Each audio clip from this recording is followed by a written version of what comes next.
What drives a man to make not one but 7 trips through enemy fire in an obsolete armored vehicle that should have been in a museum, each journey more dangerous than the last, to rescue wounded soldiers who everyone else had already written off as dead? When you're a sergeant in Vietnam in 1968, when your company is surrounded and taking casualties faster than helicopters can evacuate them, when a monsoon has grounded all air support and left you completely isolated, what makes you climb into a half-track left behind by the French 20 years earlier and decide to use it as an improvised ambulance despite the near certainty that you'll be killed? And what does it mean when that suicidal decision, that desperate improvisation with equipment that shouldn't have existed anymore, becomes the only thing standing between 37 wounded men and death in a rice paddy north of Hue? I'm 72 years old, and in May 1968 I was a 24-year-old staff sergeant in the United States Army who drove a French-built half-track through walls of fire 7 times in one afternoon to rescue men who'd been abandoned by every conventional evacuation method. This is the story of that day, of desperation breeding innovation, of discovering that sometimes the difference between mass casualty and survival is one stubborn man with an obsolete vehicle refusing to accept the inevitable. My name is Michael David Santos, and I arrived in Vietnam in November 1967 as a staff sergeant in the 1st Cavalry Division, assigned to Bravo Company, 2nd Battalion, 7th Cavalry Regiment, the same regiment that had fought at the Little Bighorn, and that would later be immortalized in the film We Were Soldiers. I'd enlisted in 1964, had been an armor crewman before transitioning to infantry, had technical knowledge about vehicles and mechanical systems that most infantry NCOs lacked. That knowledge, that background working with tracked vehicles, would save 37 lives on a day when nothing else could have. By May 1968, I'd been in country for 6 months, had fought through the Tet Offensive and its aftermath, had seen enough combat to understand that Vietnam was unlike any war America had previously fought. The enemy was elusive, the terrain favored defenders, the weather created conditions that grounded helicopters and turned roads into impassable mud, and the standard operating procedures that worked in conventional warfare often failed in Vietnam's unique environment. Success required adaptation, improvisation, willingness to use whatever resources were available regardless of whether they fit doctrine or expectations. Our company was operating in Thu Thien Province, north of Hue, conducting search and destroy operations against North Vietnamese Army units that were regrouping after Tet. The area was contested, control shifted between American and NVA forces depending on the day and the commitment of resources, and operations required constant vigilance and heavy fire support. On May 14, 1968, we were conducting a patrol in force through rice paddies and small villages when we made contact with what appeared to be a company-sized NVA element dug into defensive positions on the far side of a river crossing. The engagement that followed was intense, heavier contact than we'd expected, and within 30 minutes we realized we weren't facing a company, but a battalion. Over 400 NVA soldiers who'd been waiting for us, who'd prepared the battlefield, and who'd chosen this ground specifically to ambush American forces. We were 120 men against 400, caught in open terrain with limited cover, taking casualties from machine gun and mortar fire, fighting for our lives in conditions that gave every advantage to the defenders. Captain James Morrison, our company commander, immediately called for air support and medical evacuation, requested artillery fire support from nearby fire bases, tried to coordinate the response that would allow us to break contact and withdraw with our wounded. But the monsoon had arrived early that afternoon, heavy rain and low clouds that grounded helicopters and made close air support impossible. Artillery support was available but limited in effectiveness because we were too close to the enemy positions. Danger close and heavy artillery fire risked hitting our own men. We were effectively on our own, fighting a larger enemy force in terrible conditions with minimal support. The casualties mounted quickly. Within the first hour of contact, we had 15 men wounded seriously enough to require immediate evacuation. Another dozen with lesser wounds who could still fight but who needed medical attention. The wounded were concentrated in a depression about 200 meters from our main line, a natural collection point that offered some protection from direct fire, but that was completely exposed to mortar fire. Captain Morrison called repeatedly for medevac, but the helicopters couldn't fly in the weather. and battalion told us to hold the wounded position until conditions improved enough for extraction. But conditions weren't improving. The weather was getting worse, and the NVA recognized we had wounded concentrated in an exposed position. They started targeting that depression with mortars, systematically firing on the wounded, trying to either kill them or force us to commit more troops to defending them, which would weaken our main defensive line. We had medics working frantically to treat the wounded, had soldiers providing security. But it was clear that if we didn't evacuate those men soon, they were going to die, either from their wounds or from the mortar fire that was gradually closing in on their position. I was with the command post monitoring the radio traffic, listening to Captain Morrison trying to coordinate a solution. The situation was desperate, the wounded were dying, and conventional evacuation methods weren't available. That's when I remembered something I'd noticed during our approach to this area earlier in the day. An old French half-track, a M3 half-track left behind from the French colonial period, sitting abandoned in a village about a kilometer from our position. Half-tracks were armored vehicles with wheels in front and tracks in back, used extensively in World War II and Korea, phased out by the 1960s in favor of fully tracked armored personnel carriers. This particular half-track had probably been abandoned when the French withdrew from Indochina in 1954, had been sitting in that village for 14 years, and I'd noticed it because my armor background made me automatically assess any vehicle I saw. I approached Captain Morrison with an idea that probably sounded insane.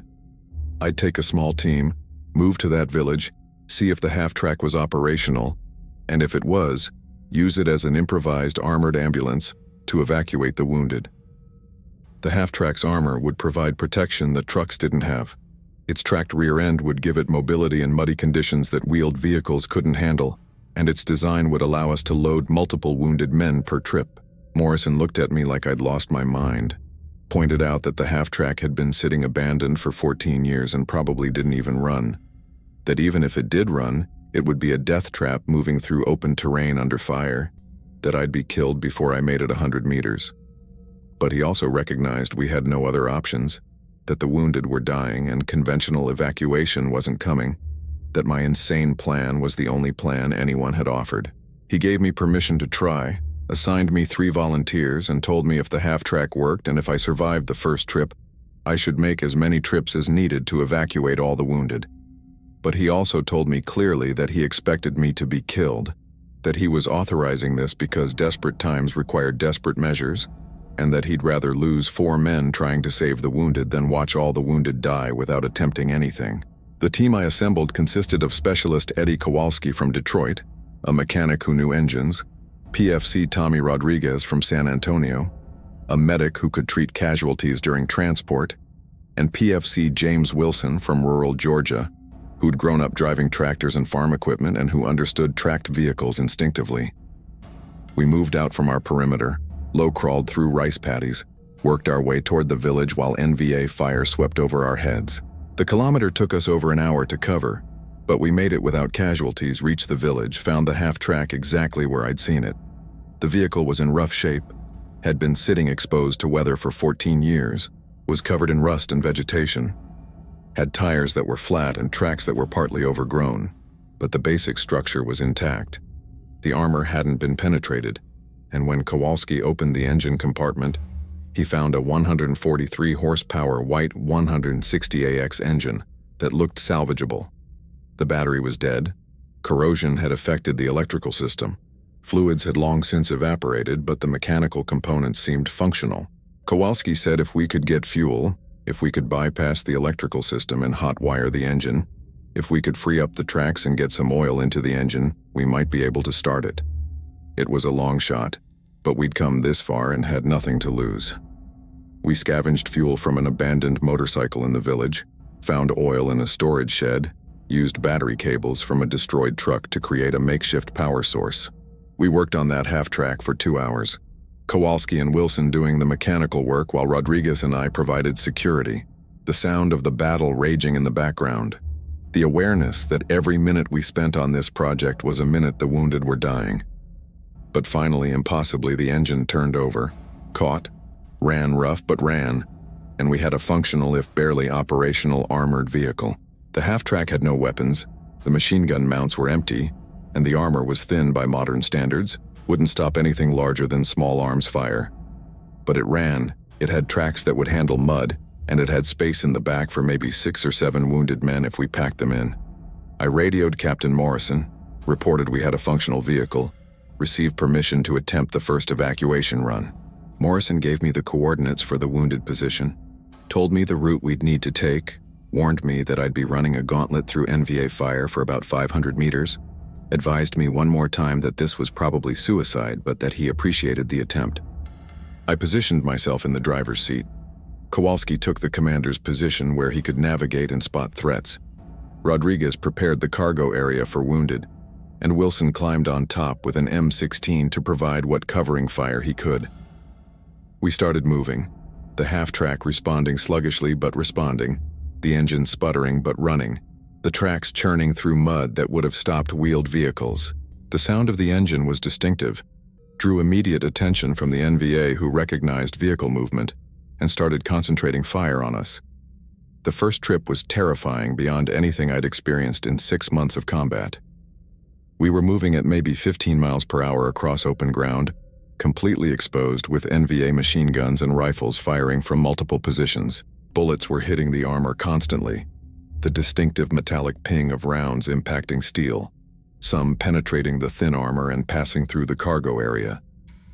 Mortar rounds were falling around us, the NVA trying to bracket our position, geysers of mud and water erupting as we drove through them. I'd never felt so helpless, so certain I was about to die as during that 5-minute drive to the wounded position. But we made it, reached the depression where the wounded were sheltering, and Rodriguez jumped out to help load casualties while Kowalski and Wilson provided covering fire. The wounded were in terrible shape, multiple traumatic injuries, men who'd been lying in mud for hours waiting for evacuation that hadn't come. We loaded 6 of the worst cases, men who'd die without immediate surgery, laid them as gently as possible in the cargo area, and Rodriguez stayed with them to provide what care he could during the return trip. The drive back was worse than the approach because the NVA knew where we were going and had adjusted their fire. We took heavy fire the entire distance, mortar rounds landing close enough to shower us with debris, machine gun fire raking the vehicle. One round penetrated the armor and hit Rodriguez in the arm, a through and through that he barely acknowledged, just wrapped with a field dressing and kept working. But we made it back to our perimeter, delivered 6 wounded men who were immediately treated by our medical team, and prepared for eventual helicopter evacuation when weather cleared. Captain Morrison met me at the perimeter, looked at the bullet-riddled half-track, looked at me and my team and said, "Santos, I can't believe you made it. That's the craziest thing I've seen in this war. How many more wounded are at the collection point?" I checked with the medics. 9 more critically wounded who needed immediate evacuation, plus about 20 with lesser wounds who could wait until helicopters were available. Morrison did the math. We'd need at least 2 more trips to get the critical cases, probably 4 or 5 total to evacuate everyone. He asked if I was willing to make more runs, and I didn't even hesitate. We'd proven it was possible. We had a vehicle that worked, and those men needed us. We'd keep going until everyone was evacuated or until the half-track was destroyed or we were killed. The second trip was faster because we knew the route and the timing, but it was also more dangerous because the NVA now understood what we were doing and had positioned anti-tank weapons along our route. We took an RPG hit on the second trip, the rocket impacting the front glacis plate, penetrating partway through but not detonating properly, just creating a massive dent and sending fragments into the driver's compartment. One fragment caught me in the leg, a painful wound but not disabling, and I kept driving because stopping meant dying. We loaded 6 more wounded on the second trip, delivered them safely, and returned for trip number 3. By the third trip, the half-track was falling apart. The engine was overheating, the transmission was slipping, the tracks were threatening to throw, and the armor was so perforated with holes it looked like Swiss cheese. But it was still moving, still providing enough protection to make the trip survivable, and we still had wounded men who needed evacuation. We made trip 3, trip 4, trip 5, each one taking casualties among the wounded we were transporting, each one pushing the half-track closer to mechanical failure, each one seeming like it would be the last because surely our luck couldn't hold. On the 6th trip, The engine finally died about 100 meters from the wounded position. We were taking fire, completely exposed, and the half-track just stopped, the engine seizing from overheating and abuse. Kowalski worked frantically to restart it while Wilson and I returned fire with our rifles. And somehow, impossibly, he got it running again, got us moving just as mortar rounds were starting to bracket our position. We loaded 4 more wounded, limped back to the perimeter on an engine that was barely functional, delivered them to the medics. Morrison told me we'd done enough, had saved everyone we could reasonably save, should abandon the half-track and be grateful we'd survived. But there were still 5 wounded men at the collection point, 5 soldiers who'd die if we didn't get them out, and I couldn't accept leaving them. I told Morrison we'd make one more trip number 7, and after that the half-track would probably be too damaged to function anyway, so there wouldn't be a choice about continuing. He reluctantly agreed, made me promise this would be the final trip regardless of how many wounded remained. Trip 7 was the worst, the most damaged vehicle, the most concentrated enemy fire, the greatest certainty that we wouldn't survive. The NVA had positioned everything they had along our route, wanted to stop us from completing this final evacuation, wanted to prove that American determination had limits. We took fire from the moment we left the perimeter, machine guns and RPGs and mortars all concentrating on one battered half-track, crawling across a Vietnamese rice paddy. The engine was smoking, the transmission was grinding, the tracks were barely holding together, and bullets were finding every gap in the perforated armor. We reached the collection point, loaded the last 5 wounded men, and started back. Halfway to the perimeter, the half-track took a direct mortar hit in the cargo area, killing one of the wounded men we'd just loaded and wounding Rodriguez again, this time seriously. The explosion damaged the tracks, and we were moving at maybe 5 miles per hour, barely crawling, completely vulnerable. But we kept moving because stopping meant everyone died, kept that dying vehicle lurching forward through sheer determination and mechanical impossibility. We made it to the perimeter with the engine on fire, with the transmission finally failing completely, with NVA fire still pounding us. We got the wounded off. Rodriguez was carried away for treatment, and I climbed out of that driver's seat for the last time and collapsed. The half-track sat there burning, a smoking wreck that had somehow survived 7 trips through walls of fire, had evacuated 36 wounded men successfully, and 1 more who'd died during the final trip. 37 soldiers who'd have died without those desperate trips in an obsolete vehicle that shouldn't have existed anymore. Captain Morrison came to see me while medics were treating my wounds, looked at the destroyed half-track, looked at me, and said, "Santos, you're either the bravest or the craziest son of a bitch I've ever met. You saved 37 lives with a vehicle that hadn't run in 14 years. I've recommended you for the Medal of Honor, though they'll probably downgrade it to a Distinguished Service Cross because Army bureaucrats don't believe in medals for people who use captured equipment. But you deserve whatever recognition you get. You did the impossible today." The weather cleared an hour later. Helicopters came in and evacuated the wounded we'd saved, and the battle continued through the night. We held our position, withdrew the next morning, and returned to base to rest and refit. But the story of the half-track rescue spread through the division, became legend, the tale of the sergeant who'd made 7 trips through enemy fire in a French relic to save men everyone else had written off. I spent 2 weeks recovering from my wounds, received the Distinguished Service Cross as Morrison had predicted, and returned to my company. But I was different, marked by what I'd done, by the knowledge that I'd saved 37 lives through desperate improvisation with obsolete equipment. The other members of my team received silver stars. Rodriguez recovered from his wounds, and we all survived our tours and came home.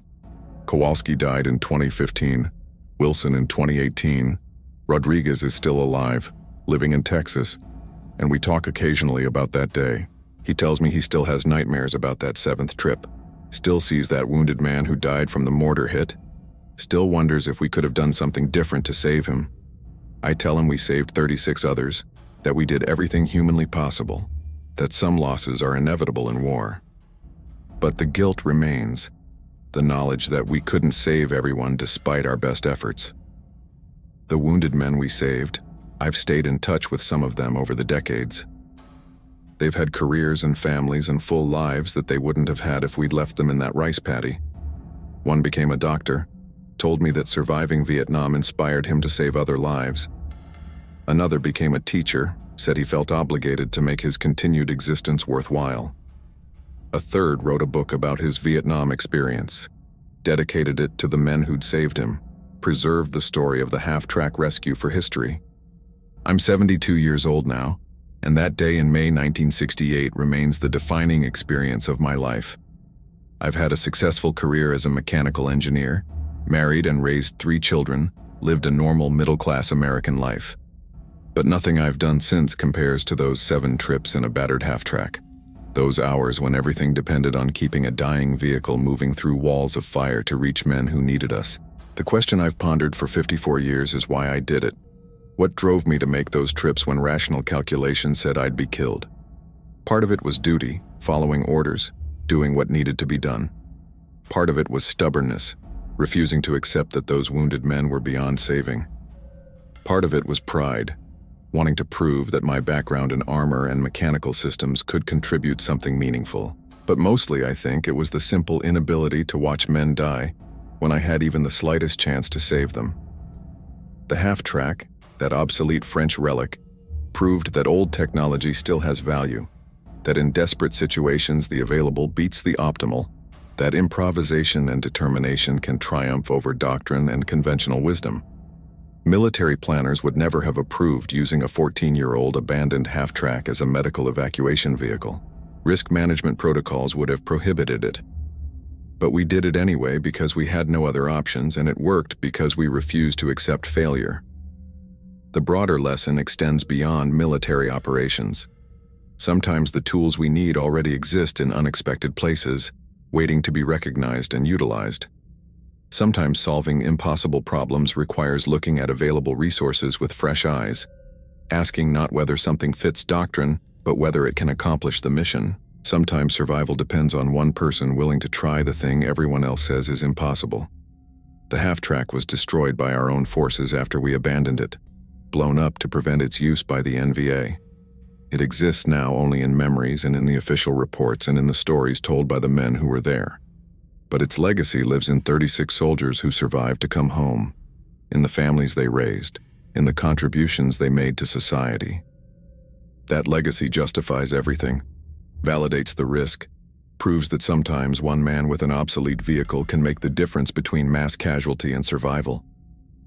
If this story moved you, if it helped you understand what soldiers did in Vietnam, and how desperation breeds innovation and why obsolete technology sometimes outperforms modern systems, I'd be honored if you'd subscribe to hear more stories from Vietnam veterans. Share your thoughts in the comments below. Remember the soldiers who improvised and adapted and refused to accept that casualties were inevitable.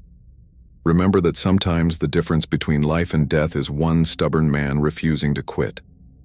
Thank you for listening to this old soldier's memories of a half-track, a wall of fire, and the rescue no one believed possible.